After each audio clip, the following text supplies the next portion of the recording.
I was growing up. My mother of blessed memory was an expert at this.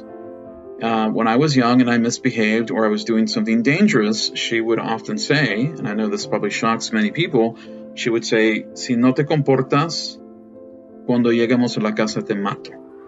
And that was, if you don't behave or if you don't stop, when we get home, I'm going to kill you.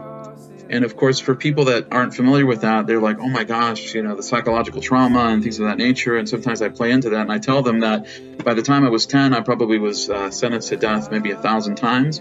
But it was part of this cultural milieu where something hyperbolic was said and it would grab your attention and you would respond. But one of the things I noticed and remembered is that as I grew older, the tomatoes, as I call them, diminished. And instead, we entered a phase of dialogue and counsel and advice and correction. And so I think the point that I'm trying to convey here is quite simple, is that we should always maintain the staff, the standard.